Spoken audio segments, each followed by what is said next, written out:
Game planning पाहायला मिळत आहे।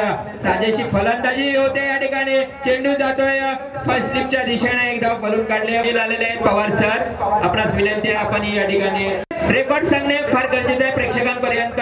चेंडू पॅडवर आदळला गेला परंतु एक धाव मिळाली संघाला। धावफलकावर चेंडूवर केला प्रहार।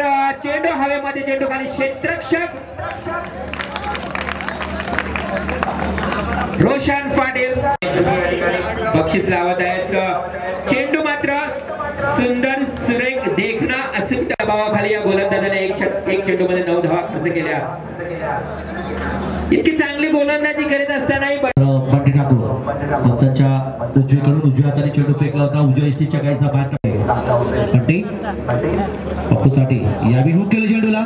बराच वेळ चेंडू हवेमध्ये येऊन पाहिलं 203 चेंडूवर निश्चितच यावी आपण लॉंग लेगच्या क्षेत्रामध्ये क्षेत्ररक्षक चेंडूवर आणि यावी हुकचा जो फटका होता या प्रयत्नाला मात्र आपण कोणत्या प्रकारचे बाईस या ठिकाणी आपल्याला पाहायला मिळाला नाहीये। हा चेंडू बॅटच्या पट्ट्यात घेण्याचा प्रयत्न करतोय पण पारितोषिक आहे सन्माननीय भाई बेडेकर साहेब पळसपे यांच्याकडे आपल्याला पाहायला मिळते। जे अतिथी खाली जी बाईक आहे ती आपण निश्चित देणार आहोत। ते या स्पर्धेचा जो उत्कृष्ट या ठिकाणी खेळाडू 30च्या घरामध्ये बंटी ठाकूर त्यासाठी यावेळी फ्रंटफुटचा चेंडूला ड्राईव्ह केला। फटक्यामध्ये तितकासा जोरकसपणा नव्हता।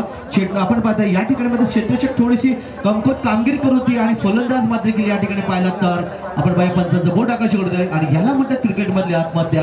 फलंदाज बाद होतोय। यावेळी 31 धावा। पुढचा चेंडू ओंकार पाटीलच्या दिशेने आलेला दुसरी धाव घेण्यासाठी प्रयत्न करतोय। पाहूया दुसरी धाव पूर्ण होणार का हा प्रश्नचिन्ह मात्र फलंदाज बाद होतोय आणि अशा प्रकारे खेळाचं पहिलं सत्र या ठिकाणी